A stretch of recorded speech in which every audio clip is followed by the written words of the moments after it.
ক্যাম্পাসে বসে থেকে বন্ধুদের সাথে আড্ডা দিচ্ছি। হঠাৎ রাফি কোথা থেকে যেন দৌড়ে এসে বলল, দোস্ত, কালকের পরের দিন নাকি নীলিমার বিয়ে। হোয়াট? কি বলতেছিস এসব? রাফি আমাকে জড়িয়ে ধরে কান্না করে দিল। হ্যাঁ রে দোস্ত, আমি কিন্তু নীলিমাকে ছাড়া বাঁচবো না। প্লিজ রাফি, তুই শান্ত হ। তোর নীলিমা তো তোরই থাকবে। প্লিজ শান্ত হ। তারপরেও রাফি কান্না করতেছে। হয়তোবা সে নীলিমাকে হারানোর ভয় করতেছে। আমি সিফাতকে বললাম, সিফাত, নীলিমা কলেজে এসেছে কি? হ্যাঁ, দেখলাম তো। তুই আর মিমি যায় নীলিমাকে এখানে নিয়ে আয়। ঠিক আছে, আমরা নীলিমাকে এখানে নিয়ে আসতেছি। এরপর সিফাত আর মিমি নীলিমাকে আমাদের আড্ডাখানায় নিয়ে আসার জন্য গেল। রাফি এখন আমাকে জড়িয়ে ধরে কান্না করতেছে। আমি ওকে বললাম, দোস্ত কান্না করিস না, নিজেকে শক্ত কর, তোর ভালোবাসা তোর হয়েই থাকবে। রাফি কিছুটা শান্ত হয়ে আমার কাঁধ থেকে মাথা তুলে বলল, এবার আমার পরিচয় দেই। আমার নাম মামুন, অনার্স 3য় বর্ষের ছাত্র। আর এতক্ষণ যাদের কথা বললাম তারা হলো আমার বন্ধু রাফি, সিফাত আর মিমি। রাফির গার্লফ্রেন্ড হলো নীলিমা। তাদের রিলেশন চলতেছে প্রায় 1 বছর যাবত। তারা দুজন দুজনকে খুব ভালোবাসে। কিন্তু হঠাৎ করে নীলিমার বিয়ের কথাটা শুনে খুব খারাপ লাগলো। আমি না হয় এখন প্রেম প্রীতি থেকে অবসর নিয়েছি, কিন্তু এসবের ছ্যাঁকা খাওয়ার ব্যথাটা তো বুঝি। যেটা ঝোঁক এখনো সামলাতে না পেরে সবসময় আমি একটা উক্তিই বলে থাকি, ছ্যাঁকাই শক্তি, ছ্যাঁকাই বল। আমাদের বন্ধু মহলে আরো কতগুলো বেস্ট কাপল আছে, আর তারা হলো সিফাত আর মিমি। তারাও একে অপরকে প্রচন্ড ভালোবাসে। একজন অন্যজনকে ছাড়া এক মুহূর্ত থাকতে পারে না। তাদের রিলেশনের বয়স প্রায় 3 বছর। অনার্স ফার্স্ট ইয়ারে তারা একে অপরকে ভালোবাসতে শুরু করে। তবে এখন তাদের দুজনের পরিবারই ওদের সম্পর্কটা জানে, আর তা মেনেও নিয়েছে। আর নিবেই না বা কেন? সিফাতের মতো ছেলে পাওয়া এই যুগে মুশকিলের ব্যাপার। সিফাত সব দিক থেকে ভালো, আচার আচরণ থেকে শুরু করে ফ্যামিলি পর্যন্ত সবকিছু ভালো। মিমিও খুব সুন্দর একটা মেয়ে, ঠান্ডা মেজাজের, খুব ভদ্র। আমাদের সাথে একই ডিপার্টমেন্টে পড়ে, লেখাপড়াতেও ভালো। অপরদিকে রাফিও তেমনি। কিন্তু রাফির পরিবার একটু আর্থিক দিক থেকে দুর্বল হওয়ায় নীলিমার বাবা রাফিকে মেনে নিতে পারেনি। তবে আমাদের বন্ধুত্বের শিকলটা বেশ গভীর। এই পৃথিবীতে সুষ্ঠুভাবে চলার জন্য বা বেঁচে থাকার জন্য প্রয়োজন একটা সঙ্গী। তবে এখানে সঙ্গী বলতে আমি বিপরীত লিঙ্গকে উদ্দেশ্য করে বলিনি। এখানে বেঁচে থাকার জন্য সঙ্গী বলতে বুঝিয়েছি একজন বা একাধিকজন সৎ বন্ধুকে, যে আপনাকে ভালো কাজের পরামর্শ দিবে এবং বিপদ আপদে পড়লে আপনাকে সদ উপদেশ দিবে। আর এই সঙ্গের মাধ্যমে একটা ভালো ছেলে খারাপ পথে যেতে পারে, আবার একটা খারাপ ছেলে সঙ্গের মাধ্যমে ভালো পথে আসতে পারে। এই সম্পর্কে বিখ্যাত ফার্সি কবি শেখ সাদী বলেছেন, মন্দ লোকের সাথে যার উঠা বসা সে কখনোই কল্যাণের মুখ দেখবে না। সুতরাং আমাদের উচিত হবে বন্ধু বা সঙ্গী নির্বাচন করার সময় সব দিক বিবেচনা করে তা নির্বাচন করা। যেমনটা আমার বন্ধু মহল। আমাদের কেউ যদি কোনো প্রকার সমস্যায় পড়ি, তাহলে সেই বিষয়ে সর্বপ্রথম আমাদের নিজেদের মধ্যে আলোচনা করি, তারপরে সবার মতে সেটা সমাধান করি। যেমনটা আজকে রাফি করলো, নীলিমার বিয়ের কথা শোনার সাথে সাথে আমাদের জানালো। যাকে অনেক কথাই হলো, গল্পে আসি। একটু পরে সিফাত আর মিমি নীলিমাকে আমাদের কাছে নিয়ে আসলো। নীলিমার মন খারাপ হয়ে আছে। রাফিকে দেখে নীলিমা বলল, প্লিজ রাফি, তুমি কিছু একটা করো। রাফিকে কিছু বলতে না দিয়ে আমি নীলিমাকে বললাম, নীলিমা, তুমি কি রাফিকে ভালোবাসো? হ্যাঁ ভাইয়া, আমি ওকে খুব ভালোবাসি। কিন্তু তোমার তো বিয়ে ঠিক হয়ে গেছে, এখন কি করবে? এখন আমার আত্মহত্যা করা ছাড়া কোনো উপায় নেই, কারণ আমি রাফিকে ছাড়া বাঁচবো না। আত্মহত্যা করার কথা শুনে আমার প্রচুর পরিমাণে রাগ উঠলো। আমি নীলিমাকে কষে একটা চট দিয়ে বললাম, আত্মহত্যায় কি সকল সমস্যার সমাধানের পথ? তুমি যদি আত্মহত্যা করো তাহলে রাফির কি হবে তা ভেবে দেখেছো একবার? নীলিমা কান্না করতে করতে বলল, এটা ছাড়া যে আর কোনো উপায় নেই ভাইয়া। কে বললো উপায় নেই? তুমি কি বাসা থেকে পালিয়ে এসে রাফিকে বিয়ে করতে পারবে? কি বলতেছিস এসব তুই? দেখ ভাই, এটা ছাড়া আমাদের আর কোনো উপায় নেই। আর তুই যদি এখন বিয়ে না করিস তাহলে তোরা দুজন একে অন্যের সারা জীবনের জন্য হারিয়ে ফেলবি। এখন বল তোরা পারবি কিনা? আমার কথা শুনে নীলিমা কিছুটা চুপ করে থেকে বলল, হ্যাঁ ভাইয়া, আমি পারবো। হ্যাঁ, আমিও রাজি। গুড, তাহলে আজকে তোদের বিয়ে। সিফাত, তুই আজকে রাতের জন্য একটা হোস্টেল বা বাসা বুক কর, যেখানে আজকে রাফি আর নীলিমার বিয়ে হবে। আরে বাসায় নেওয়ার কি আছে, আমাদের একটা বাসা এখন ফাঁকা আছে, সেখানেই হবে। ঠিক আছে। আর নীলিমা, তুমি সন্ধ্যা 7টার সময় সিফাত যে ঠিকানা দিবে সেখানে চলে এসো। ঠিক আছে ভাইয়া। আর আসতে যদি কোনো সমস্যা হয় তাহলে আমাকে জানাবে, আমি গিয়ে নিয়ে আসবো। আচ্ছা ভাইয়া। আজকে আর কেউ ক্লাস না করে বাসায় চলে আসলাম, কারণ আজকে রাফি আর নীলিমার বিয়ে, তাই কিছু কাজ আছে সেগুলো করতে হবে। বাসায় এসে বাইকটা পার্ক করে দরজার কাছে এসে কলিং বেল বাজাতেই মামি এসে খুলে দিল। মামি আমাকে এই সময় বাসায় আসতে দেখে বলল, কি হয়েছে আব্বু তোর? এই সময় আসলি যে, কিছু হয়েছে নাকি? না মামি, আমি ঠিক আছি, এত চিন্তিত হওয়ার কিছু নেই। মামি আমার কপালে চুমু দিয়ে বলল, বারে, আমার একটা মাত্র ছেলে, তার জন্য চিন্তা না করে পারি? দেখি সাইড দাও, আমি ফ্রেশ হব। ঠিক আছে, যা। আমি রুমে এসে ফ্রেশ হওয়ার জন্য ওয়াশরুমে ঢুকলাম। আসলে মামির কোনো ছেলে না থাকায় আমাকে নিজের ছেলে হিসেবে দেখে। শুধু মামি নয়, মামা আমাকে তার ছেলের মতোই ভালোবাসে। আর হ্যাঁ, আমি আমার মামার বাসায় থেকে লেখাপড়া করি। আমার বাসা নওগাঁ জেলায়। কোনো এক কারণে আজ আমি আমার সেই সোনার শহর ছেড়ে রাজশাহীতে মামার বাসায় পাড়ি জমিয়েছি। তবে এখানে থাকার জন্য যথেষ্ট কারণও আছে। ওয়াশরুম থেকে ফ্রেশ হয়ে বের হলাম। একটু পরে জোহরের আজান দিল। নামাজ পড়ে লাঞ্চ করার জন্য নিচে আসলাম। নিচে নেমে দেখি মামা আর মামি সোফায় বসে আছে। আমি গিয়ে মামা মামির মাঝখানে বসলাম। মামা আমার হাত বুলিয়ে দিতে দিতে বলল, আব্বু, তোমার লেখাপড়া কেমন হচ্ছে? ভালো হচ্ছে মামা। মামা, তোমার একটা হেল্প লাগবে। আমার মামা হলো এই জেলার ডিসি। কি হেল্প আব্বু? আসলে মামা, আমার এক ফ্রেন্ড মানে রাফি একটা মেয়েকে ভালোবাসে, আর মেয়েটাও রাফিকে ভালোবাসে। কিন্তু সমস্যা হলো মেয়েটার বাবা মেয়েটির বিয়ে ঠিক করেছে। আর মেয়েটা মানে নীলিমা যদি রাফিকে না পায় তাহলে আত্মহত্যা করবে। ও, তাহলে আমাকে কি করতে হবে? আমরা ঠিক করেছি আজকে রাফি আর নীলিমাকে বিয়ে দেব। আর দেখো, যদি বিয়ে না দেয় তাহলে দুজন দুজনকে হারিয়ে ফেলবে। এতে কে কখন কি করে বসে তা তো বলা যায় না। আর তোমার কাজ হলো বিয়ে হওয়া পর্যন্ত যত প্রশাসনিক সমস্যা হবে তা সলভ করা। সমস্যা নাই, আমি এই দিকটা সামলে নিব। কিন্তু রাফির পরিবার বা রাফি যদি মেয়েটাকে কখনো ছেড়ে দেয় তাহলে কিন্তু সমস্যা হতে পারে। না না, কখনো ছেড়ে দিবে না, এটা আমার বিশ্বাস। তারপরেও আমি ভালোভাবে বলবো।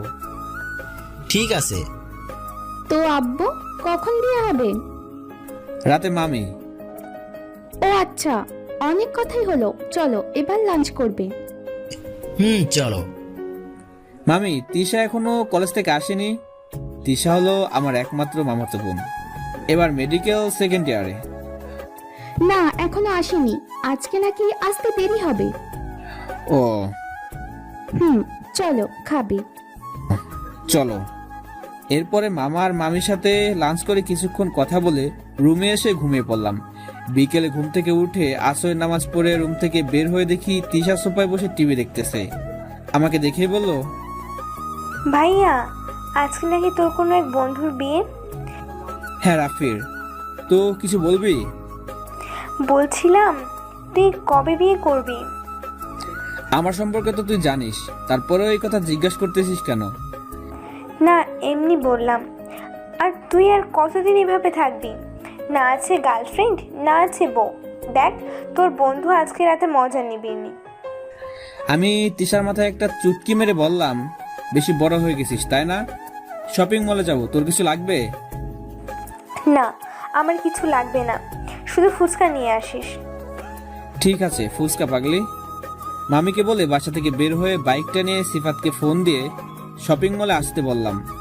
আসলে তিশার সাথে আমার ভাই বোনের সম্পর্ক থেকে বেস্ট ফ্রেন্ডের সম্পর্কটা বেশি, তাই আমার সাথে যে কোনো বিষয় নির্দ্বিধায় কথা বলে। শপিং মলে আসার একটু আগে সিফাত আসলো। সিফাতকে নিয়ে বিয়ের কেনাকাটা করতে লাগলাম। কেনাকাটা বলতে রাফির জন্য একটা শেরওয়ানি আর নীলিমার জন্য একটা শাড়ি আর বাসর ঘর সাজানোর জন্য যাবতীয় সামগ্রী। বাজার করতে সন্ধ্যা 7টা বেজে গেল। আমি বাজারগুলো সিফাতকে দিয়ে বললাম, সিফাত তুই এগুলো তোর বাসায় নিয়ে চল, আমি আমার বাসা থেকে আসতেছি। ঠিক আছে, তাড়াতাড়ি আসিস। ওকে, আর মিমি না আসলে তুই ওকে যে নিয়ে আয়। আচ্ছা। সিফাত চলে যাওয়ার পর আমিও বাইক নিয়ে বাসায় আসলাম। বাসায় এসে তিশাকুর ফুচকা দিয়ে আমি আমার রুমে যেয়ে ফ্রেশ হয়ে ড্রেস চেঞ্জ করে কিছু টাকা নিয়ে রুম থেকে বের হলাম। নিচে এসে দেখি মামি বসে আছে। আমি মামিকে বললাম, মামি আজকে রাতে আমি বাসায় আসতে পারবো না। কেন বাবা? আজকে ওদের বিয়ে তো, আর বিয়েটা হচ্ছে সিফাতদের একটা বাসায়। বাসাটা শহরের বাইরে হয়, সেখানে রাতে একাই থাকা সমস্যা। এই জন্য আমি আর কিছু বন্ধু মিলে সেখানে থাকবো। ঠিক আছে বাবা, সাবধানে থেকো। ওকে মামি। টাকা আছে তোমার কাছে? হ্যাঁ মামি আছে, আজকে লাগবে না। আচ্ছা, ভালোভাবে যেও। আমি হ্যাঁ বলে বাইক নিয়ে আরো দুজন বন্ধুকে নিয়ে রওনা দিলাম সিফাতের বাসার উদ্দেশ্যে। প্রায় আধা ঘন্টা বাইক চালানোর পর পৌঁছে গেলাম। বাসার ভিতরে যেয়ে দেখি মিমি আর নীলিমার একটা ফ্রেন্ড বসে থেকে গল্প করতেছে। আমি আর বন্ধুরা মিলে রাফির ঘর সাজাতে লাগলাম। অন্যদিকে মিমি আর নীলিমার বন্ধু নীলিমাকে বিয়ের জন্য সাজাতে লাগলো। ঘর সাজানোর পর আমি সিফাতকে বাইকের চাবি দিয়ে কাজী সাহেবকে নিয়ে আসতে পাঠালাম। সিফাত চলে যাওয়ার পরে রাফিকে শেরওয়ানি পরিয়ে দিয়ে রেডি করে রাখলাম। একটু পরে কাজী সাহেব আসলেন। আল্লাহর রহমতে ভালোভাবে রাফি আর নীলিমার বিয়ে হয়ে গেল। কাজী সাহেবকে তার প্রাপ্যতা দিয়ে পাঠিয়ে দিলাম। বিয়ের কাজ শেষ করতে রাত 10:30 বেজে গেল। আমি আসার সময় কিছু খাবার এনেছিলাম, সেগুলো সবাই মিলে খেলাম। খাওয়া দাওয়া শেষে রাফি আর নীলিমাকে ওদের রুমে পাঠিয়ে দিলাম। যাওয়ার সময় দুজন আমাকে জড়িয়ে ধরে কান্না করে দোয়া নিয়ে রুমে গেল। ওদেরকে রুমে পাঠিয়ে দেওয়ার পরেই আমরা দুই বন্ধু, মানে যাদেরকে আমি এখানে আসার সময় নিয়ে এসেছিলাম, তারা চলে গেল। এখন নতুন দম্পতিরা ছাড়া আমরা এখানে আছি মোট 4 জন। আমি, সিফাত, মিমি আর নীলিমার ফ্রেন্ড। আমি আর সিফাত একটা রুমে শুয়ে পড়লাম, আর মিমি আর নীলিমার বেস্ট ফ্রেন্ড একটা রুমে ঘুমাতে গেল। সকালে ঘুম থেকে উঠে সবাই মিলে একসাথে নাস্তা করতেছি। তখন সময় হয়তো 7টা থেকে 7:30 হবে। কলিং বেল বেজে উঠলো। ওদের নাস্তা করতে বলে আমি দরজা খুলতে গেলাম। দরজা খুলে দেখে তো আমার চোখ ছানা বড়া হয়ে গেল, কারণ আমার সামনে দাঁড়িয়ে আছে 2 জন পুলিশ আর নীলিমার বাবা। নীলিমার বাবার দিকে তাকিয়ে একেবারে চোখ দুটি লাল হয়ে গেছে। দেখে বোঝা যাচ্ছে প্রচন্ড পরিমাণে রেগে আছে। আমাকে গম্ভীর গলায় বললেন, আমার মেয়ে কোথায়? আমি মুচকি এসে বললাম, আপনার মেয়ে তার স্বামীর সাথে নাস্তা করতেছে। হোয়াট?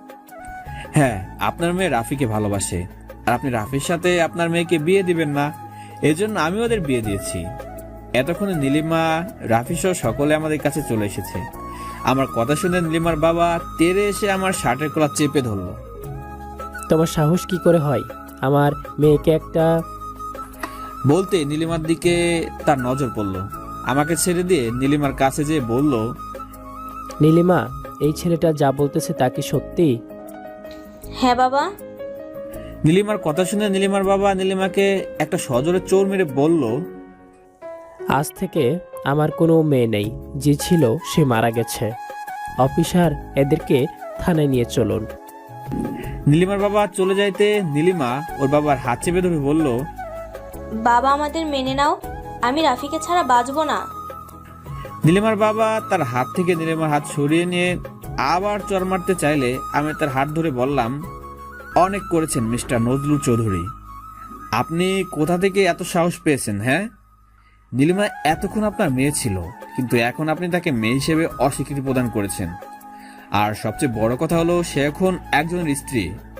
সো আপনার আর মারার কোনো অধিকার নেই। নীলিমার বাবা আমার কথায় আরো রেগে গিয়ে পুলিশ অফিসারকে আমাদের থানায় নিয়ে যেতে বলল। এরপরে আবার কি, আমাদের 6 জন, মানে নীলিমা, রাফি, সিফাত, মিমি, নীলিমার ফ্রেন্ড আর আমাকে পুলিশের গাড়িতে করে থানায় নিয়ে আসলো। থানায় নিয়ে আসার পর আমাদেরকে একটা রুমে ঢুকিয়ে বাইরে থেকে তালা দিয়ে কনস্টেবল চলে গেল। ওরা সবাই একটা ঘোরের মধ্যে আছে। ওরা ভাবতেছে কি থেকে কি হয়ে গেল, কারণ মামাকে ফোন দিলে এখান থেকে বের হতে আমার 5 সেকেন্ড সময় লাগবে না। কিন্তু আমি দেখতে চাচ্ছি যে এখানে কি হয়। রাফি সহ ওরা সবাই অন্যমনস্ক হয়ে বসে আছে, আর আমি বসে থেকে কানে হেডফোন লাগিয়ে মাথা নিচু করে গান শুনতেছি। আমি রুমের দরজার বিপরীত দিক হয়ে বসে আছি। তবে কেউ যদি রুমে প্রবেশ করে তাহলে সে আমার সামনে না আসা পর্যন্ত আমাকে দেখতে পাবে না। হঠাৎ করে রুমের দরজা খোলার আওয়াজ পেলাম। আমি সেদিকে না তাকিয়ে গান শুনতেছি। একজন পুলিশ বলতেছে, ম্যাম, এরা কয়জন এই মেয়েটাকে এই ছেলের সাথে জোর করে বিয়ে দেয়, আর আমরা এদের সেখান থেকে তুলে নিয়ে এসেছি। পুলিশটার কথা শুনে অবাক না হয়ে পারলাম না। আমি পুলিশটাকে দেখার জন্য পিছনে মাথা ঘোরাতেই আমি বসা থেকে দাঁড়িয়ে গেলাম। এই, আমি কাকে দেখতেছি? কারণ এটা আর কেউ নয়, এটা হলো আমার এক্স গার্লফ্রেন্ড সামিয়া, যার জন্য আজ আমি নিজের শহর ছেড়ে এখানে চলে এসেছি। সামিয়া আমার দিকে অবাক দৃষ্টিতে তাকিয়ে আছে। পুলিশের মানে কনস্টেবলের ডাকে সামিয়ার ঘুর কাটলো। ম্যাম, কোথায় হারিয়ে গেলেন? না কি মানে বলুন। কনস্টেবল আমাকে দেখিয়ে দিয়ে বললেন, এই ছেলে হলো এদের লিডার। সামিয়া আমার দিকে তাকিয়ে বলল, ও তাহলে এখনো লুচ্চামি শেষ হয়নি? সামিয়ার কথা শুনে ওরা কিছুটা অবাক হলো, কারণ আমার সম্পর্কে এমন রিপোর্ট একটা পুলিশ অফিসার দিবে তা অবাক হওয়ারই বিষয়। তবে আমি অবাক না হয়ে বরঞ্চ একটা মুচকি হাসি দিয়ে পিছনে ঘুরে গান শোনায় মনোযোগ দিলাম। সামিয়া কনস্টেবলকে আমাকে শাস্তি দিতে মানে মারার হুমকি দিয়ে বাইরে চলে গেল। এখন আমার প্রতি তোর এত রাগ, বুঝবে একদিন। আমার বন্ধুদের অন্য এক রুমে নিয়ে গেল। এই রুমে শুধু আমি একাই আছি।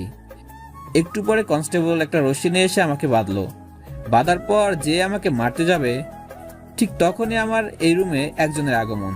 তাকে দেখার পরে কনস্টেবল সাহেব আমাকে মারার জন্য যে লাঠি হাতে নিয়েছিল তা ফেলে দিয়ে সেই আগন্তুকের কাছে গেলেন। আর সেই আগন্তুক লোকের চোখে মুখে ছিল স্পষ্ট রাগের ছাপ। এরপরে সেই লোকটা ধীরে ধীরে আমার কাছে আসলো, আর তার পিছে পিছে আসতেছিল সামিয়া সহ এখানে সকল পুলিশ। সে লোকটা আর কেউ নয়, লোকটা হলো আমার মামা। আমার মামা আমার কাছে আসতেই আমি সামিয়ার দিকে তাকিয়ে একটা মুচকি হাসি দিলাম। মামা আমার কাছে এসে আমাকে দেখার পর পিছনে ফিরে সামিয়ার কাছে যে গম্ভীর গলায় বললেন, ওর দোষ কি? ওকে কেন বেঁধে রেখেছেন?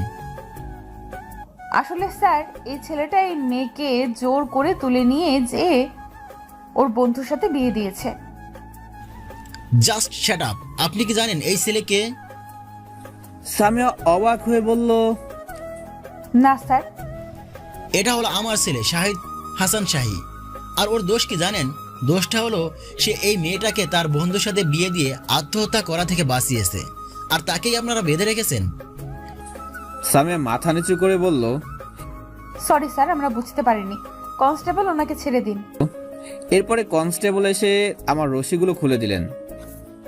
মামার ফোনে একটা কল আসায় তিনি একটু সাইডে গেলেন, আর আমি আমার বন্ধুদের জন্য মানে রাফি, নীলিমা, সিফাত, মিমি আর নীলিমার ফ্রেন্ডের জন্য অপেক্ষা করতে লাগলাম। তবে আমি থানার মধ্যে একটা রুমে বসে আছি, মানে সামিয়ার কেবিনের সামনে বসে আছি। একটু পরে আমার ফ্রেন্ডদের অন্য একটা রুম থেকে বের করে নিয়ে আনলো। আমি বসা থেকে উঠতেই দেখি নীলিমার বাবা নজরুল চৌধুরী থানায় প্রবেশ করলো। আমাদের এই অবস্থা দেখে তিনি প্রচণ্ড রেগে গেলেন। তিনি ভেবেছিলেন আমাদের আটকে রাখা হবে আর তিনি এসে আমাদের ব্যবস্থা নেবেন, কিন্তু না, তিনি এসে আমাদের তার ভাবনার বিপরীত অবস্থায় পেলেন। নজরুল চৌধুরী রেগে যাওয়ায় সামিয়াকে বললেন, কি হলো ম্যাম, আপনি এদেরকে ছেড়ে দিয়েছেন কেন? মানে? কি মানে করতেছেন? আমার মেয়েকে যারা জোর করে একজন ফকিরের বাচ্চার সাথে বিয়ে দিয়েছে আর তাদেরকেই আপনারা ছেড়ে দিয়েছেন? নীলিমার বাবার কথা শুনে মেজাজটা বিগড়ে গেল। যা বলার আমাদের বলবে, কিন্তু বাবা মাকে নিয়ে কথা বলায় রাগ উঠলো, কিন্তু নিজেকে ঠান্ডা রাখলাম।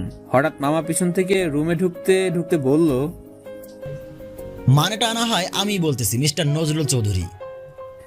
নীলিমার বাবা মামাকে বলল, এই ছেলেগুলো আমার মেয়েকে তুলে নিয়ে এসে জোর করে বিয়ে দিয়েছে।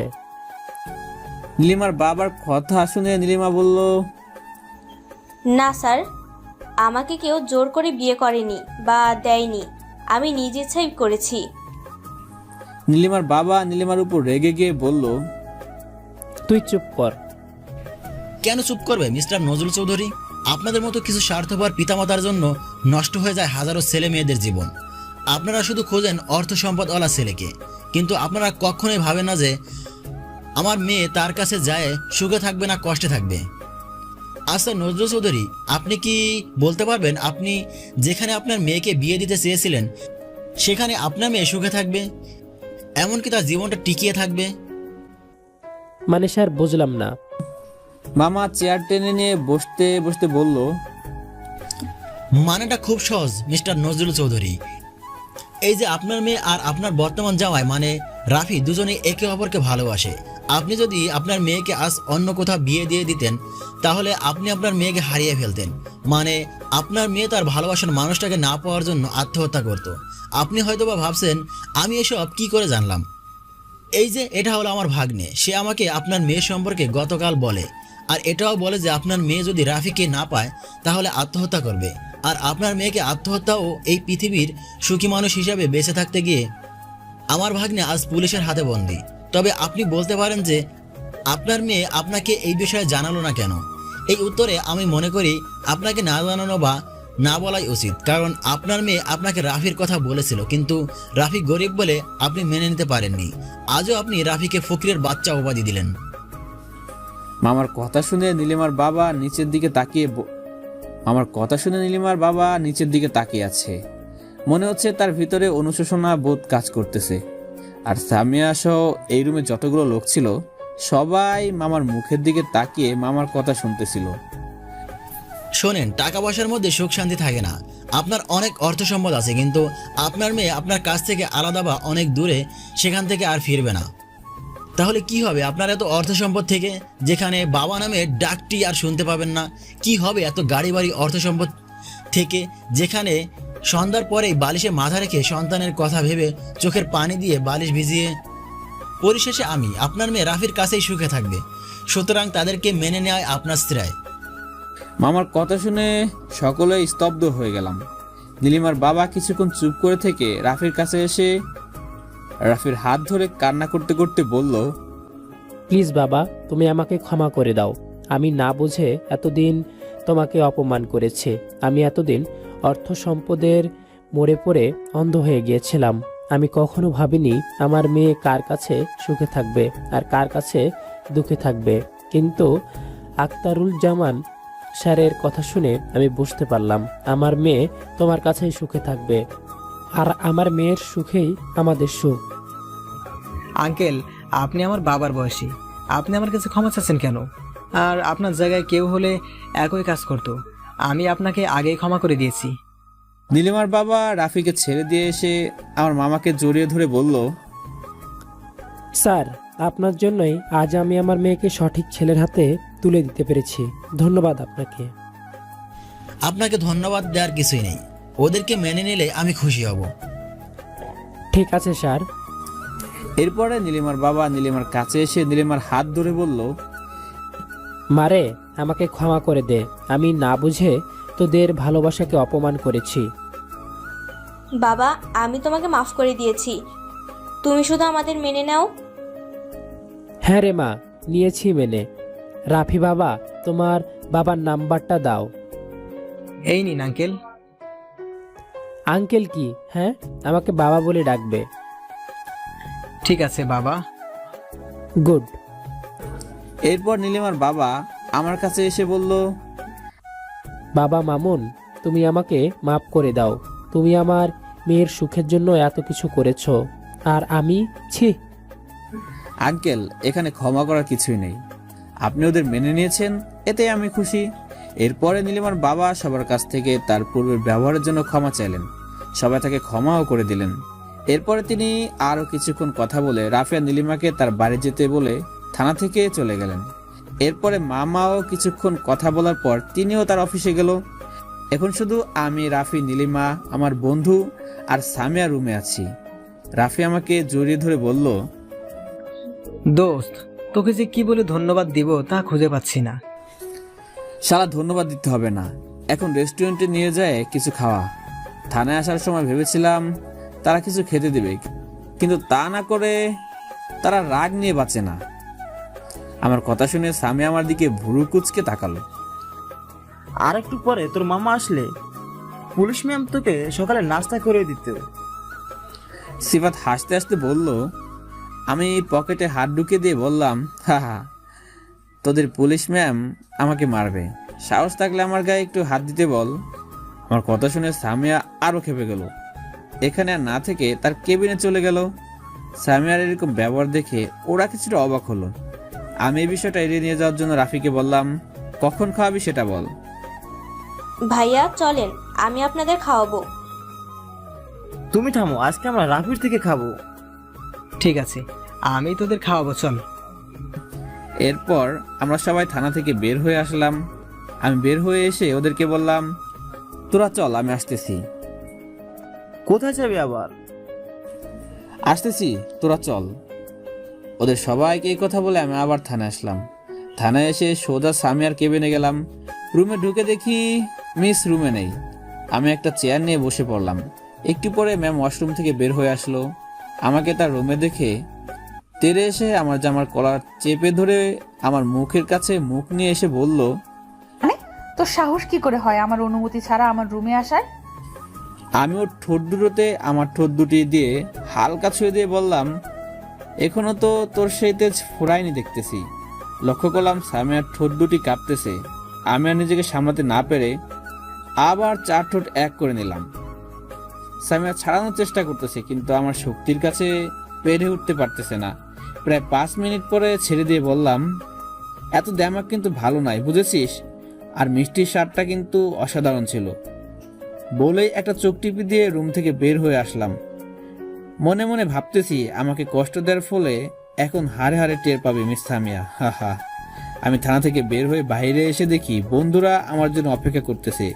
আমাকে দেখে রাফি বলল, কিরে, কোথায় গিয়েছিলি? একটু কাজ ছিল, চল তাড়াতাড়ি।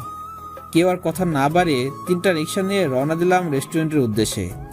আমি আর সিফাত এক রিক্সায়, আর নীলিমা এক রিক্সায়, মিমি আর নীলিমার ফ্রেন্ড এক রিক্সায়। আমি সামিয়ার রুমে থেকে বের হয়ে যাওয়ার পরে সামিয়া বিড়বিড় করে বলতেছে, শয়তান ছেলে বলে নাকি আমার তেজ এখনো কমেনি। আমার তেজ আছে, তাহলে আমাকে কিস করলি কেন? আমি কি সরকারি জিনিস? এখন তো দেখতে আগের থেকেও ভালো হয়েছিস। আবার বলে আমার মিষ্টির স্বাদ নাকি অসাধারণ। শয়তান ছেলে। আমরা একটা রেস্টুরেন্টের সামনে এসে রিক্সা থেকে নামলাম। ভাড়া মিটিয়ে রেস্টুরেন্টে ঢুকে 6 জন মিলে একটা টেবিল বুক করলাম। একটু পর ওয়েটার আমাদের অর্ডার নিতে আসলো। আমরা যে যার ইচ্ছা মতো অর্ডার করলাম। খাওয়া দাওয়া শেষে রাফি বিল দিল। এরপর রেস্টুরেন্ট থেকে বের হয়ে যে যার বাসায় যাওয়ার জন্য রিক্সা নিল। রাফি আর নীলিমার বাসায় গেল। আসার সময় সিফাতকে বললাম আমার বাইকটা ওর বাসা থেকে নিয়ে আসতে। আমি বাসায় এসে কলিং বেল বাজাতেই মামি এসে দরজা খুলে দিল।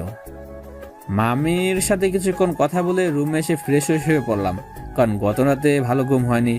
বালিশে মাথা দিতেই ঘুমিয়ে গেলাম। সন্ধ্যায় তিশার ডাকে ঘুম ভাঙলো। ঘুম থেকে উঠে ফ্রেশ হয়ে হালকা নাস্তা করে ছাদে গেলাম।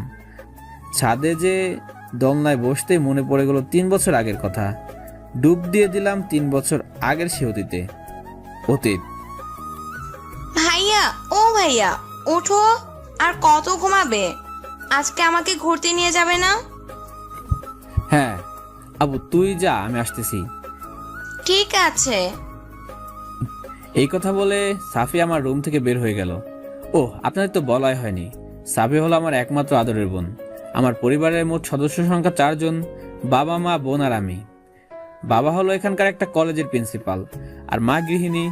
আমি এবার ইন্টার সেকেন্ড ইয়ারে, আর সাফিয়া এবার 9ম শ্রেণীতে। এই নিয়ে আমাদের পরিবার।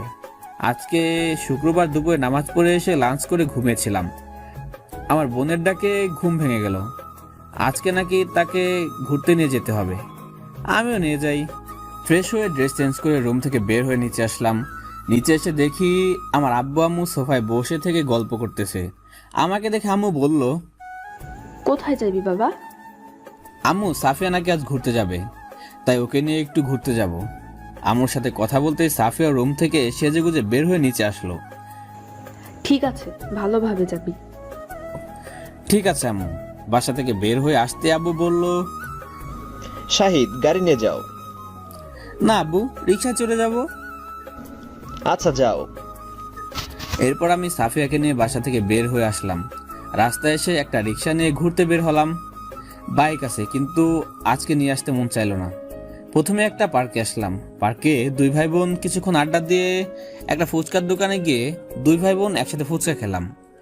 ফুচকা খাওয়ার পরে আরেকটু ঘোরাফেরা করে আবার একটা রিক্সা নিয়ে বাসায় আসলাম। বাসায় আসতে আসতে সন্ধ্যা হয়ে গেল। রুমে এসে ফ্রেশ হয়ে নামাজ পড়লাম। নামাজ পড়ে কিছুক্ষণ স্টাডি করলাম। এরপরে সাফিয়া এসে ডিনার করার জন্য ডেকে গেল। আমিও ডিনার করার জন্য নিচে গেলাম। ডাইনিং টেবিলে গিয়ে দেখি আব্বু আম্মু আর সাফিয়া আমার জন্য অপেক্ষা করছে। আমি গিয়ে আম্মুর পাশে বসলাম। আম্মু আমাকে তার হাত দিয়ে তুলে খাইয়ে দিল। এটা আম্মুর নিত্যদিনের রুটিন। আমাকে খাইয়ে দেওয়া দেখে সাফিয়া গাল ফুলিয়ে বলল, আম্মু তুমি শুধু ভাইয়াকেই বেশি আদর করো, আমাকে একটুও করো না। আমার আম্মুটা তো দেখতেছি রাগ করছে, এসো তোমাকেও খাইয়ে দিই। সাফিয়া খুশি হয়ে আম্মুর অন্য পাশে বসলো। আম্মু সাফিয়াকে খাইয়ে দিতে লাগলো। খুব আনন্দের সাথে ডিনারটা শেষ করলাম। ডিনার শেষে আব্বু আম্মুর সাথে কিছুক্ষণ আড্ডা দিলাম। এরপরে রুমে এসে স্টাডি করে ঘুমিয়ে পড়লাম। সকালে সাফিয়ার ডাকে ঘুম থেকে উঠলাম। ঘুম থেকে উঠে ঘড়িতে তাকিয়ে দেখি প্রায় 9টা বেজে গেছে। তাড়াহুড়া করে ফ্রেশ হয়ে নাস্তা করে বাইক নিয়ে বের হলাম কলেজের উদ্দেশ্যে। আর আব্বু সাফিয়াকে ওর স্কুলে নামিয়ে দিয়ে কলেজে যাবে। আর হ্যাঁ, আমি আব্বুর কলেজেই, মানে আব্বু যেই কলেজের প্রিন্সিপাল সেই কলেজেই পড়ি। কলেজে পৌঁছানোর পরে বাইকটা পার্কিং লটে রেখে বন্ধুদের কাছে গেলাম। গিয়ে দেখি বন্ধুরা আমাদের আড্ডা দেওয়ার জায়গায় বসে আছে। আমাকে দেখে নীলা, আমার বন্ধু আরও আছে, ইকবাল, সাকিব, রিয়াদ আর মিতু বলল, কি রে, এত দেরি করলি কেন আসতে? হ্যাঁ, আজকে দেরি করলি কেন? আরে দোস্ত, ঘুমতে ঘুরতে দেরি হয়ে গেছে। কেন, কেউ ডাক দেয়নি? না রে, ডাক দেওয়ার জন্য কেউ থাকলে তো দিবে। তাহলে বিয়ে কর, তাহলে তো ডাক দেওয়ার মতো মানুষ পাবো। কি যে বলিস না তুই, আমার মতো কচি ছেলেকে বুঝি বিয়ে করবে? আইসে রে আমার কচি খোকা, এখন যদি বিয়ে দেওয়া হয় তাহলে 12টা ছেলে মেয়ের বাবা হয়ে যাবে, আর সে নাকি কচি খোকা। ওই হ্যালো, আমার বিয়ে হলে যদি 12টা ছেলে মেয়ে হতো, তাহলে তোদের এতদিন এখনো একটাও হলো না কেন? ইকবাল আর মিতুকে উদ্দেশ্য করে। আর হ্যাঁ, মিতু আর ইকবাল চাচাতো ভাই বোন, আর তাদের ছোটবেলাতেই বিয়ে হয়েছে। মানে ওদের দুজনের বয়স তখন 13 বছর ছিল। তখন ওদের দাদু মারা যান, আর ওদের দাদু মারা যাওয়ার আগেই ওদের বিয়ে দিয়ে গেছেন। আমার কথা শুনে ইকবাল আর মিতু বাদে সবাই অট্টহাসি হাসতে লাগলো। ইকবাল মিতুর দিকে মুচকি মুচকি হাসতেছে। মিতু নিচের দিকে তাকিয়ে মুচকি মুচকি হেসে বলল, এ হারামি, আমাদের মধ্যে বাচ্চা নেওয়ার জন্য এখনো কিছু হয়েছে?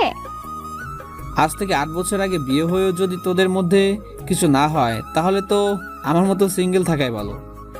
এখন না পারবি কোনো মেয়ের সাথে কথা বলতে, না পারবি প্রেম করতে। ইকবাল, তোর কপাল শেষ রে, তোর কপাল শেষ। ঠিকই বলেছিস, এখন থেকেই যে প্যারা দেয় না জানি পরবর্তীতে আরো কতগুলো অপেক্ষা করতেছে। ইকবালের কথা শুনে আমরা আর হাসি আটকে রাখতে পারলাম না। আমরা সবাই হাসতে লাগলাম। আর মিতু রাগে ফসতেছে। মিতু রেগে যে ইকবালকে বলল, আমি তোকে প্যারা দেই তাই না? দাঁড়া, আগে বাসায় চল, দেখাচ্ছি মজা। ইকবাল মিতুর মাথায় হাত বুলে দিতে দিতে বলল, কে বললো তুমি আমাকে প্যারা দাও? তুমি আমার মিষ্টি বউ, খালি আদর করো। মিতুর মাথা থেকে একটা ঝটকায় ইকবালের হাত সরিয়ে নিয়ে বলল, আমাকে আর ফান দিয়ে লাভ হবে না, আমি এমনিতেও মিষ্টি। আমরা বসে থেকে ওদের দুজনের এসব কাহিনী শুনতেছি। হঠাৎ মেয়েলি কণ্ঠে পেছন থেকে কে যেন বলল, এখানে মামুন কে?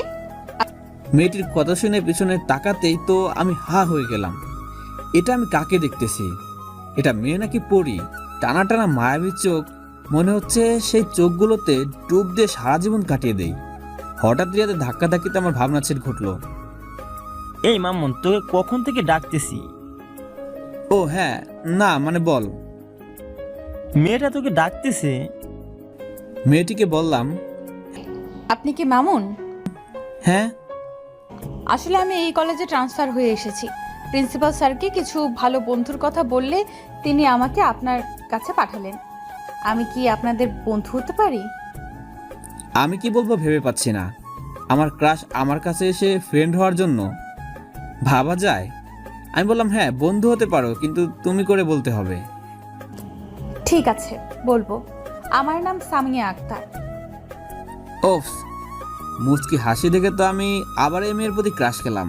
কি তার হাসি, মন চাচ্ছে সারাক্ষণ তাকিয়ে থাকি। আমি বললাম এসব পরিচয় করে দিই। এরপরে আমার সকল বন্ধুদের সাথে মেয়েটির পরিচয় করে দিলাম। আমি ওকে জিজ্ঞাসা করলাম তোমার নাম কি? আমার নাম সামিয়া আক্তার।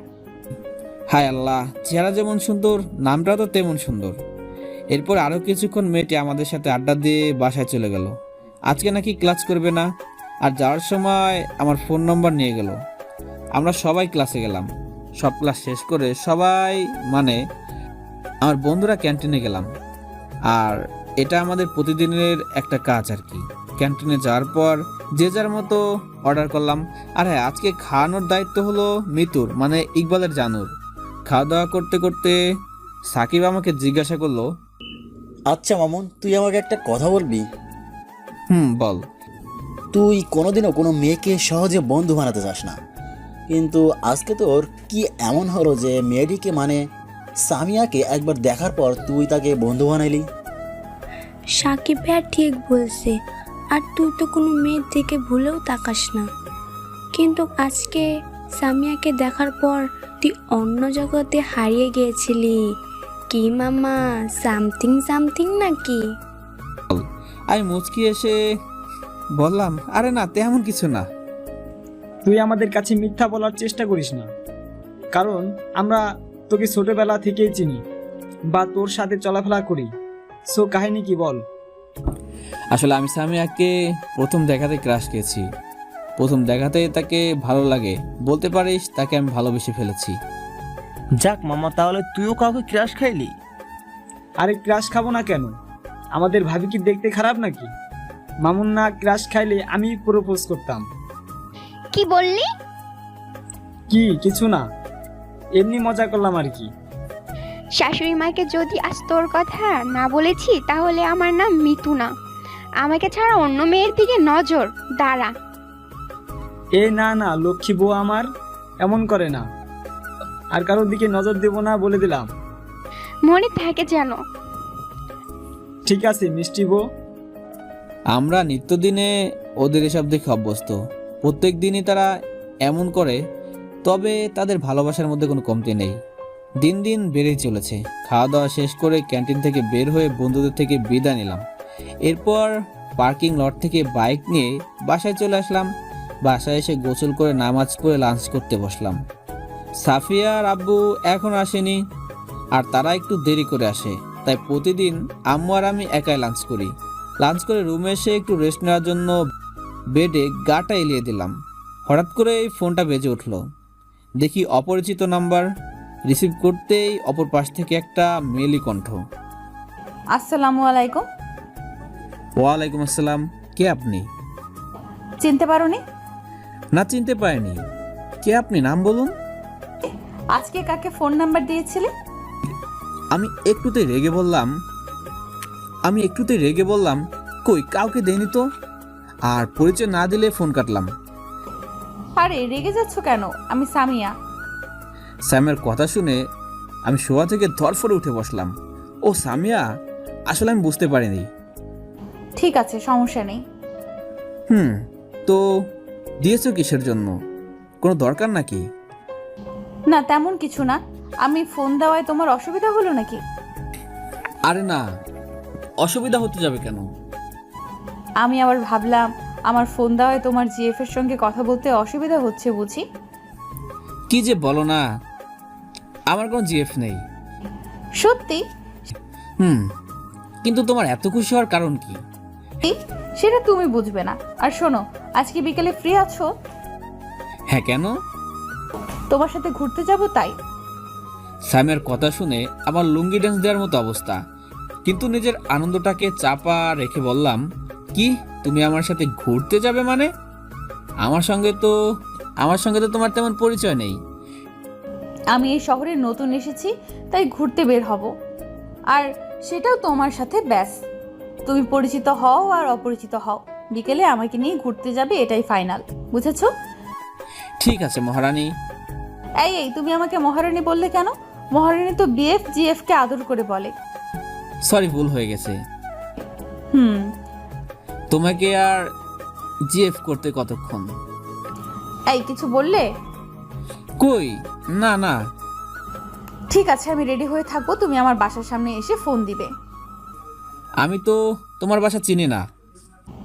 আমার বাসার ঠিকানা তোমার ফোনে এসএমএস করে পাঠিয়ে দিচ্ছি। ওকে। ফোন রেখে ভাবতে লাগলাম সামিয়া কি প্রথম দেখে আমাকে ভালোবেসে ফেলেছে, আর তা না হলে আমার জিএফ না থাকার কথা শুনে এমন বিহেভ করলো কেন? না, এখন এসব ভেবে লাভ নেই। ঘুমিয়ে পড়লাম। ঘুম থেকে উঠে দেখি 4:30। দ্রুত ফ্রেশ হয়ে আম্মুর কাছে যেয়ে বললাম, আম্মু আমি একটু ঘুরতে বের হচ্ছি। ঠিক আছে, তাড়াতাড়ি এসো। ঠিক আছে। আম্মুর রুম থেকে বের হতেই সাফিয়া এসে বলল, ভাইয়া কোথায় যাবে? একটু বাইরে যাচ্ছি, তোর কি কিছু লাগবে? সাফিয়া কিছুক্ষণ ভেবে বলল, চকলেট আর ফুচকা নিয়ে এসো। কি, তুই এখনো ছোট বাচ্চা হয়ে আছিস? এই বয়সে কেউ চকলেট খায়? তুমি আনবে কিনা বলো। ঠিক আছে, আমার একমাত্র বোন যখন নিয়ে আসতে বলেছে, তার না নিয়ে আসতে পারি? তাড়াতাড়ি আসবে। আচ্ছা। এরপর আমি বাইক নিয়ে বের হলাম সামিয়ার দেওয়া ঠিকানায়, মানে সামিয়ার বাসায়। আমার বাসা থেকে সামিয়ার বাসা বেশ দূরেই। প্রায় 25 মিনিট বাইক চালানোর পর সামিয়ার বাসার সামনে এসে পৌঁছালাম। বাইকে বসে থেকেই সামিয়ার কাছে ফোন দিলাম, বাসা থেকে বের হয়ে আসতে বললাম। একটু পর সামিয়ার বাসা থেকে বের হয়ে আসলো। আমি সামিয়ার দিকে তাকিয়ে তো আবারও ক্রাশ খেলাম। কি আছে এই মেয়েটির প্রতি যা বারবার আমাকে তার প্রতি আকর্ষিত করে? নীল কালারের শাড়ি, ঠোঁটে গোলাপি লিপস্টিক আর হালকা মেকআপ, যা লাগতেছে বলে বোঝাতে পারবো না। সামিয়া আমার সামনে এসে তুড়ি মেরে বলল, এই যে মিস্টার, কি দেখো এমন হা করে? আমি সামিয়ার দিকে তাকিয়ে থেকে বললাম, তোমাকে দেখতেছি, মন চাচ্ছে সারা জীবন এভাবে তাকিয়ে থাকি। সামিয়া লজ্জা পেয়ে মাথা নিচু করে বলল, তাই? বাইকে ওঠো। এরপরে সামিয়া আমার বাইকে উঠলো আর আমি ওকে নিয়ে ঘুরতে বের হলাম। সামিয়ার বাসা থেকে খানিকটা দূরে যাওয়ার পরে বাইকের গতি বাড়িয়ে দিলাম। বাইকের গতি বাড়িয়ে দেওয়ার জন্য সামিয়া আমার কাঁধে হাতটা রেখে জড়িয়ে ধরলো। আমি কিছুটা অস্বস্তি বোধ করতেছি, কারণ সামিয়াই আমার জীবনে প্রথম মেয়ে যে আমার বাইকে এত ঘনিষ্ঠভাবে বসে আছে। আমি সামিয়াকে নিয়ে একটা পার্কে আসলাম। বাইক থেকে নেমে ওকে নিয়ে একটা গাছের নিচে বসলাম। দুজনে কিছুক্ষণ আড্ডা দিলাম। এরপরে আমি সামিয়াকে নিয়ে কিছু জায়গায় ঘোরাফেরা করে দুইজনে নিয়ে ফুচকা খাইয়ে ওর বাসায় নামিয়ে দিয়ে বাসায় আসলাম। বাসায় আসতে সন্ধ্যা হয়ে গেল। বাসায় গিয়ে সামিয়াকে ওর ফুচকা আর চকলেট দিয়ে রুমে আসলাম। রুমে এসে ফ্রেশ হয়ে নামাজ পড়ে স্টাডি করতে লাগলাম। এরপরে ডিনার করে রুমে এসে ঘুমিয়ে পড়লাম। সকালবেলা ঘুম থেকে উঠে নাস্তা করে কলেজে গেলাম। বন্ধুদের কাছে গিয়ে কিছুক্ষণ আড্ডা দিয়ে ক্লাসে আসলাম, কিন্তু সামিয়া এখন আসলো না। ফোন দিলাম কিন্তু রিসিভ করলো না। আমাকে মনে করতে থাকতে দেখে মিতু বলল, দোস্ত মন খারাপ করিস না, ভাবি একটু পর চলে আসবে। আচ্ছা, তুই কি সামিয়াকে তোর ভালোবাসার কথা বলেছিস? না, এখনো বলিনি, তবে ভাবতেছি কয়েকদিন পরে বলবো। ঠিক আছে, কিন্তু বেশি দেরি করিস না, নইলে পাখি ফুরুত করে উড়াল দিবে। আমি মুচকে এসে বললাম, তুই ঠিক বলেছিস। আমার কথা বলতে বলতেই সামিয়া ক্লাসে ঢুকলো। ঢুকে সোজায় আমার পাশে এসে বসলো। এতে ক্লাসের স্টুডেন্টটা কিছুটা অবাক হলো, কারণ আজ পর্যন্ত কোনো মেয়ে আমার পাশে বসেনি। সামিয়া আমার পাশে বসতেই আমি সামিয়াকে বললাম, আসতে এত দেরি হলো কেন? রাস্তায় রিক্সা পাচ্ছিলাম না তাই। ও, কিন্তু তোমার ফোনটা তো রিসিভ করবে। জানো তোমার জন্য আমার কত চিন্তা হচ্ছিল। তাই? সামিয়া মুচকি হেসে বলল, কেন কেন, আমার জন্য তোমার এত চিন্তা কিসে? আমি ওর প্রতি উত্তরে একটা মুচকি এসে বললাম, সেটা তুমি এখনো বুঝবে না, তবে সময় হলে বুঝবে। তাই? হ্যাঁ। এরপর ক্লাসে স্যার আসলেন। একে একে সব ক্লাস করলাম।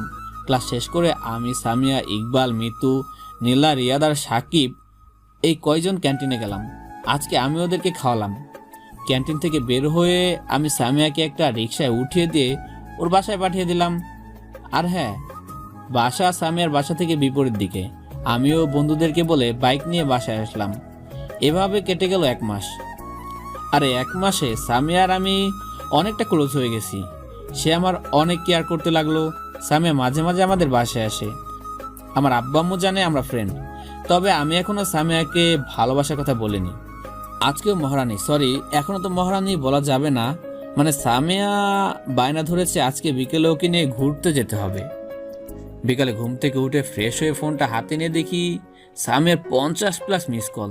হায় আল্লাহ, আজকে কপালে খারাপ কিছু আছে। কারণ যেই কদিন ঘুরতে যাওয়ার সময় সামিয়া আমাকে ফোনে না পেয়েছে, সেই কদিন সামিয়া সোজা আমার বাসায় চলে এসেছে। তাড়াতাড়ি করে নিচে এসে দেখি আজকেও তার ব্যতিক্রম হয়নি।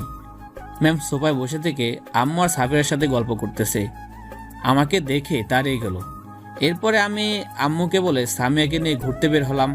বাইক নিয়ে আসলাম আব্দুল জলিল শিশু পার্কে। বেশ কিছুক্ষণ ঘোরাফেরা করার পরে সামিয়াকে নিয়ে একটা ফাঁকা জায়গায় বসলাম। আমি সামিয়াকে জিজ্ঞাসা করলাম, তোমার কি বিএফ আছে? না, নাই, তবে একজনকে নিজের থেকেও বেশি ভালোবাসি। সামিয়ার কথাটা শুনে আমার চারপাশ অন্ধকার হয়ে গেল। ভালোবাসার কথাটা না বলতে আমি দেবদাস হয়ে গেলাম। তাহলে সামিয়া এতদিন আমার তো কেয়ার করলো কেন? আমি মন খারাপ করে মাথা নিচু করে বসে আছি। সামিয়া আমার এমন অবস্থা দেখে মুচকে এসে বলল, কি হলো, তোমার মুড অফ হয়ে গেল কেন? না, আমি ঠিক আছি। সামিয়া বসা থেকে উঠে আমার সামনে এসে আমার হাত ধরে বলল, মামুন, তুমি আমাকে ভালোবাসো? সামিয়ার কথা শুনে হকচকিয়ে গেলাম। আমি সামিয়ার চোখে চোখ রেখে বললাম, তুমি কি কিছুই বুঝতে পারো না আমি তোমাকে ভালোবাসি কিনা? না বললে কি করে বুঝবো বলো? আমি সামিয়ার হাত দুটি শক্ত করে ধরে বললাম, হ্যাঁ সামিয়া, আমি তোমাকে ভালোবাসি। তোমাকে প্রথম দেখাতে আমার ভালো লাগে, আর এখন সেটা ভালোবাসায় পরিণত হয়ে গেছে। তাহলে আমাকে আগে বলনি কেন? আমি অন্যদিকে তাকিয়ে বললাম, ভয় করতাম যদি তুমি আমাকে ভুল বুঝে ছেড়ে চলে যেতে, তাহলে হয়তো আমি তিলে তিলে শেষ হয়ে যেতাম। এতটাই ভালোবেসেছিলাম তোমাকে, কিন্তু আজ তোমাকে আমার সেই জমানো কথাগুলো না বলার জন্য আজ তার চেয়েও বেশি কষ্ট পেতে হচ্ছে। সামিয়া অবাক হয়ে বলল, কেন? এই তো আমার মনের কথাগুলো তোমাকে না বলার জন্য আজ তুমি তোমার মনে অন্য কারোর জন্য বাসা বেঁধেছো। আগে যদি তোমাকে আমার ভালোবাসার কথা বলতাম, তাহলে হয়তো বা এই কষ্টটা আমাকে পেতে হতো না। কথাগুলো বলতে আমার চোখের কোণায় পানি চলে আসলো। সামিয়া তার আঙুল দিয়ে আমার চোখের পানি মুছে দিয়ে বলল, এই পাগল, আমি আমার মনে কার জন্য বাসা বেঁধেছি জানো? যার জন্য আমি আমার মনে বাসা বেঁধেছি সে আর কেউ না রে পাগল, তুমি। তোমাকে আমি প্রথম দেখাতেই ভালোবেসে ফেলেছিলাম। আর তোমাকে ভালো না বাসলে তোমার এত কেয়ার, তোমাকে সাথে এত ঘোরাফেরা করতাম বলো? সামিয়ার কথা শুনে অবাকের উপর অবাক হয়ে গেলাম। আমি সামিয়াকে জড়িয়ে ধরে বললাম, তাহলে তুমি আমাকে বলনি কেন? জানো কত কষ্ট পেয়েছি। তাই? হ্যাঁ মহারানী, তুমি আমাকে কখনো ছেড়ে যাবে না তো? না মহারাজ, কখনো তোমাকে ছেড়ে যাব না।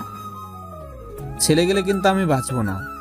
সামিয়া আমার কথা শুনে আমার মুখে হাত দিয়ে বলল, আর কখনো মরার কথা বলবে না, আর আমি তোমাকে কখনোই ছেড়ে যাব না। বলে আমার কপালে একটা চুমু দিল। এরপরে খুশি মনে কিছুক্ষণ ঘোরাফেরা করে সামিয়াকে ওর বাসায় নামিয়ে দিয়ে গেলাম। নামিয়ে দেওয়ার পর সামিয়া আমাকে ওর বাসায় যেতে বলল, কিন্তু আমি গেলাম না। বাসায় এসে আম্মু আব্বু আর সাফিয়ার সাথে কিছুক্ষণ আড্ডা দিয়ে রুমে আসলাম। এরপরে ডিনার করে ছাদে যেয়ে সামিয়ার সাথে ফোনে কিছুক্ষণ কথা বলে রুমে এসে শুয়ে পড়লাম। সকালে ঘুম থেকে উঠে ফ্রেশ হয়ে নাস্তা করে কলেজে গেলাম। ক্লাস করে বন্ধুদের সাথে কিছুক্ষণ আড্ডা দিয়ে ওদেরকে নিয়ে একটা রেস্টুরেন্টে গেলাম। আমি ওদেরকে ইচ্ছে মতো খাইতে বললাম। খাওয়া দাওয়া শেষ করে বন্ধুরা আমাকে জিজ্ঞেস করলো কিসের জন্য আমি ওদেরকে ট্রিট দিলাম। এরপরে আমি ওদেরকে আমার আর সামিয়ার সব কাহিনী বললাম। সামিয়া মাথা নিচু করে বসে আছে। এরপরে বাসায় আসলাম। বাসায় এসে গোসল করে নামাজ পড়ে লাঞ্চ করে ঘুমিয়ে পড়লাম। লেখাপড়া করে আড্ডা দিয়ে সামিয়াকে নিয়ে ঘোরাফেরা করে কাটিয়ে গেল 1 বছর। সামিয়ার আমার ভালোবাসা আগের থেকে অনেক জোরালো হয়েছে। তবে মাঝে মাঝে সামিয়া আমাকে সন্দেহ করে আমি যদি মেয়েদের সাথে মানে বন্ধুদের সাথে কথা বলি তাহলে আমার সাথে ঠিকমতো কথা বলে না। আমিও তেমন কিছু মনে করি না, হয়তো ভালোবাসাটা বেশি হওয়ার জন্য এমন করে। বা আমার প্রতি এখনো পূর্ণ বিশ্বাস জন্মেনি, তাই এমন করে। পরবর্তীতে ঠিক হয়ে যাবে। আর কয়েকদিন পর আমাদের ইন্টার ফাইনাল পরীক্ষা। এখন লেখাপড়া একটু বেশি সময় দিতে হচ্ছে, যার ফলে সামিয়াকে বেশি সময় দিতে পারি না। পরীক্ষা শুরু হয়ে গেল। পরীক্ষার মধ্যে সামিয়াকে নিয়ে তেমন ঘোরাফেরা করা হয়নি, শুধু কথা হয়। আজকে পরীক্ষা শেষ হলো, আল্লাহর রহমতে ভালোভাবে পরীক্ষা দিলাম। সকালে ঘুম থেকে উঠে ফ্রেশ হয়ে নাস্তা করে সাফিয়া আর সামিয়াকে নিয়ে ঘুরতে বের হলাম, কারণ পরীক্ষার জন্য বেশ কয়েকদিন থেকে সাফিয়াকে নিয়ে কোথাও ঘুরতে যাওয়া হয়নি। ঘোরাফেরা করে বাসায় আসলাম। বাসায় এসে গোসল করে জোহরের নামাজ পড়ে লাঞ্চ করে ঘুমিয়ে পড়লাম। এভাবে কেটে গেল প্রায় 1 মাস। বিকেলে রুমে বসে আছি, আম্মু এসে বলল, বাবা তিশা আমাদের এখানে আসতেছে, তুই বাস স্ট্যান্ডে গিয়ে তিশাকে একটু নিয়ে আয় না। তিশা কখন বাস স্ট্যান্ডে এসে বসেছে? আমাকে একটু আগে ফোন দিয়ে বললো, আর আধা ঘন্টা পরে এসে পৌঁছাবে। সামিয়ার সাথে কথা বলে ফোনটা কেটে পকেটে রাখতেই তিশা যে বাসে আসার কথা ছিল সেটা চলে আসলো। আধা ঘন্টা পরে আসার কথা, কিন্তু এখন আসলো কেন? যাকে এসব ভেবে লাভ নেই। তিশা বাস থেকে নেমে আমাকে দেখতে পেয়ে দৌড়ে এসে জড়িয়ে ধরে বলল, ভাইয়া কেমন আছিস? ভালো আছি আপু, তুই কেমন আছিস? আমিও ভালো আছি। এরপর তিশাকে বাইকে উঠিয়ে নিয়ে বাসায় আসার জন্য রওনা দিলাম। মাঝ রাস্তায় এসে তিশা একটা ফুচকার দোকান দেখতে পেয়ে আমার কাছে বায়না ধরলো ফুচকা খাবে। আমিও আর না করলাম না, কারণ আমিও তিশাকে নিজের বোনের মতোই ভালোবাসি। বাইক থেকে নেমে দুজনে ফুচকার দোকানে গিয়ে বললাম, তিশা আর আমি পাশাপাশি বসলাম। ফুচকার দোকানটা রাস্তার পাশে হয়, যে কেউ আমাদেরকে রাস্তা থেকে স্পষ্টভাবে দেখতে পাবে। একটু পর ফুচকাওয়ালা মামা এসে 1 প্লেট ফুচকা দিয়ে গেলেন, তবে 1 প্লেটে ডাবল প্লেট ফুচকা ছিল। আমি তিশাকে ফুচকা খাইয়ে দিচ্ছি আর তিশা আমাকে খাইয়ে দিচ্ছে। আর হ্যাঁ, ছোটবেলায় তখন তিশা আমাদের বাসায় থাকতো। তখন থেকে তিশা আমার হাতে খাবার তুলে খাইতো। বলতে পারেন আমার হাতের খাবার না খেলে তিশার পেটই ভরতো না। এই অভ্যাসটা এখন আছে। হঠাৎ করে কে যেন একটা আমার শার্টের গলা চেপে ধরলো। তাকিয়ে দেখি সামিয়া। রাগে চোখ মুখ লাল হয়ে গেছে। আমাকে কিছু বলতে না দিয়ে সামিয়া ঠাস করে 2টা চড় মেরে বলল, এটাই তোর বাস স্ট্যান্ড? ব্যাস, বাস স্ট্যান্ডের নাম করে তুই এখানে মেয়ে নিয়ে ফুর্তি করতেছিস? সামিয়া আমার কথাটা শুনো। কি শুনবো? হ্যাঁ, আমাকে ছেড়ে তুই অন্য মেয়ের সাথে কোষ্টি নষ্টি করে বেড়াচ্ছিস কেন? তুই আমার ভালোবাসাকে নিয়ে খেললি? সামিয়া আমার কথাটা শুনো। আমি সামিয়ার হাত ধরে বললাম, সামিয়া প্লিজ তুমি আমার কথা শুনো। সামিয়া ওর পা থেকে জুতা খুলে আমার গালে 2টা মেরে বলল, তুই আর কখনো আমার নাম মুখে নিবি না। তোকে ভালোবাসাটাই আমার জীবনের সবচেয়ে বড় ভুল। তোকে ভালো মনে করে তোর সাথে সম্পর্ক করেছিলাম, কিন্তু কি করলি এটা? তুই একটা প্রতারক। তুই কখনো আমার সামনে আসবি না। তোকে দেখে এখন আমার ঘৃণা হয়, জাস্ট ঘৃণা। এই কথাগুলো বলে সামিয়া চলে গেল। তিশা ওকে থামিয়ে কিছু বলতে চাইলে আমি তিশাকে থামিয়ে দিলাম, কারণ এতদিনে সে আমার ভালোবাসাটাকে বুঝতে পারলো না। এতক্ষণে অনেক লোক জড়ো হয়েছে, সবাই আমাকে নিয়ে বাজে মন্তব্য করতেছে। আমি তাদের কাছে হয়ে গেলাম প্লে বয়, কিন্তু কেউ আমার কাছে এসে সত্যিটা জানতে চাইলো না। আমি আর কিছু না বলে দোকানের বিল মিটিয়ে তিশাকে নিয়ে বাসায় আসলাম। বাসায় এসে ফ্রেশ হয়ে শুয়ে থেকে ভাবতে লাগলাম, কি হয়ে গেল। সামিয়া একটা ছোট্ট বিষয় নিয়ে এইরকম বিহেভ করবে তা ভাবতেও পারিনি। সন্দেহ করাটাই স্বাভাবিক ছিল, কিন্তু সে তো বিষয়টা আগে ভালোভাবে জানবে। হঠাৎ তিশা আমার রুমে এসে আমার পাশে বসে বলল, ভাইয়া আমার জন্য আজ তোর এমন হলো, প্লিজ তুই আমাকে মাফ করে দে। আমি তিশাকে বললাম, আরে পাগলি, এটা স্বাভাবিক ব্যাপার, পরে এমনিতে ঠিক হয়ে যাবে, চল নিচে যাই। চলো। আর হ্যাঁ, তিশা আমার আর সামিয়ার সম্পর্কে সবকিছু জানে। তিশাকে আমি সামিয়ার একটা ছবি দেখিয়েছিলাম, কিন্তু সামিয়া তিশাকে চিনত না। আর তিশা ছাড়া আমার আর সামিয়ার ব্যাপারে আমার পরিবারের কেউ জানে না। নিচে যে সোফায় বসে সামিয়ার কথা বলাগুলো ভাবতেই আমার ভিতরটা মোচড় দিয়ে উঠলো। আমি আর বসে না থেকে রুমে চলে আসলাম। রুমে এসে বেডে আধশোয়া হয়ে সামিয়াকে ফোন দিলাম। কি করব, বড্ড ভালোবাসি যে মেয়েটাকে। একবার ঢুকলো, ঢোকার পর আমার ফোন কেটে দিল। আবার দিলাম, এখন আর ফোন ঢুকতেছে না, সুইচ অফ করে রেখেছে। আরও কয়েকবার দিলাম, কিন্তু ফলাফল একই। কোনোভাবে রাতটা কাটিয়ে দিলাম। সকালে ঘুম থেকে ফোনটা হাতে নিয়ে চেক করে দেখলাম সামিয়া ফোন দিয়েছে নাকি। না, দেয়নি। সামিয়াকে ফোন দিলাম, কিন্তু আবার গত রাতের মতো সুইচ অফ করে রেখেছে। এর আগেও সামিয়া আমার সাথে কথা না বলে ফোন সুইচ অফ করে রেখেছিল, তাই আমি আজকে বেশ গুরুত্ব দিলাম না। তারপরেও মনের ভিতর অজানা ভয় বাসা বাঁধতেছে। ফ্রেশ হয়ে নাস্তা করে রুমে এসে আবার শুয়ে পড়লাম। কখন যে ঘুমিয়ে পড়েছি তা বলতেই পারবো না। সাফিয়ার ডাকে ঘুম থেকে উঠলাম। ঘুম থেকে উঠে ফোনটা হাতে নিয়ে দেখি সামিয়ার কোনো কল আমার ফোনে আসেনি। আমি আবার সামিয়াকে ফোন দিলাম, কিন্তু আবার সুইচ অফ। আমার মনে সামিয়াকে হারানোর ভয়টা আরও বেড়ে গেল। আমি ফ্রেশ হয়ে আর দেরি না করে বাইক নিয়ে সামিয়ার বাসার উদ্দেশ্যে রওনা দিলাম। সামিয়ার বাসায় এসে কলিং বেল বাজাতেই সামিয়ার আম্মু এসে দরজা খুলে দিলেন। আসসালামু আলাইকুম আন্টি, কেমন আছেন? ওয়ালাইকুম আসসালাম। আলহামদুলিল্লাহ ভালো আছি বাবা, তুমি কেমন আছো? জি আলহামদুলিল্লাহ। ভেতরে এসো বাবা। আন্টির সাথে বাসার ভিতরে ঢুকলাম। আন্টি আমাকে সোফায় বসতে বললেন। আমি সোফায় বসে আন্টিকে জিজ্ঞাসা করলাম, আন্টি সামিয়া কোথায় গিয়েছে? সামিয়া তো ওর কোন এক ফ্রেন্ডের বাসায় গিয়েছে। কেন, তোমাকে বলে যায়নি? আন্টির কথা শুনে আমার দুনিয়া উলটপালট হয়ে গেল। এবার বুঝি সত্যিই সামিয়াকে হারিয়ে ফেললাম। কাঁপা কাঁপা কণ্ঠে আন্টিকে বললাম, না আন্টি বলেনি তো। আপনাকে কি বলেছে, কোনো ফ্রেন্ডের বাসায় গিয়েছে? আমাকে তো বলেনি বাবা। কখন গিয়েছে? আজকে সকালে গিয়েছে। ও, তোমাদের মধ্যে কিছু হয়েছে নাকি? মেয়েটা কালকে তোমার সাথে দেখা করতে যাওয়ার পরে বাসায় এসে কান্না করতে শুরু করেছিল। না আন্টি, আমাদের মধ্যে কিছু হয়নি। আন্টিকে আর কিছু বলতে না দিয়ে সামিয়ার বাসা থেকে বেরিয়ে চলে আসলাম। আমার বাসায় এসে কারোর সাথে কথা না বলে আমার রুমে শুয়ে পড়লাম। এভাবে 2 মাস পার হয়ে গেল। এই কয়দিনে সামিয়ার সাথে আমার কোনো যোগাযোগ হয়নি। এই কয়দিনে আমি কারোর সাথে ঠিকমতো কথা বলিনি, বন্ধুদের সাথেও তেমন কথা হয়নি। প্রতিদিন বিকেলবেলা সেই পার্কে যাই, যেখানে সামিয়া আমাকে ওয়াদা দিয়েছিল যে কখনো সে আমাকে ছেড়ে যাবে না। বিকালবেলা শুধু ওই পার্কেই যাই। যদি ওই পার্কে গিয়ে একবার সামিয়াকে দেখতে পেতাম। পার্কে যাওয়া ছাড়া সবসময় নিজেকে নিজের রুমের মধ্যে আবদ্ধ করে রাখি। খাওয়া দাওয়ার প্রতি একটা অনীহা ভাব চলে এসেছে। শরীরের প্রতিও তেমন যত্ন নেই। চোখগুলো বড় বড় হয়ে গেছে, দাড়ির গোপগুলো বেশ বড় বড় হয়ে গেছে। দাড়ি আর গোপগুলো আর কয়দিন এভাবে রাখলে হয়তো বীর ঠাকুর উপাধি পেতে দেরি হবে না। আজ বিকালে পার্কে গেলাম, একটা গাছের নিচে বসে আছি। হঠাৎ করে নজর পড়লো পার্কের গেটের দিকে, একটা ছেলে আর একটা মেয়ের উপর। হেসে হেসে কথা বলে দুজন পার্কে ঢুকতেছে। মেয়েটাকে দেখে মনে হলো সামিয়া। আমি দৌড় দিয়ে মেয়েটার কাছে গেলাম। গিয়ে দেখি হ্যাঁ, এটাই আমার সামিয়া। আমি সামিয়ার হাত ধরে বললাম, সামিয়া কোথায় ছিল এতদিন? জানো তোমাকে ছাড়া আমি কত কষ্ট পেয়েছি?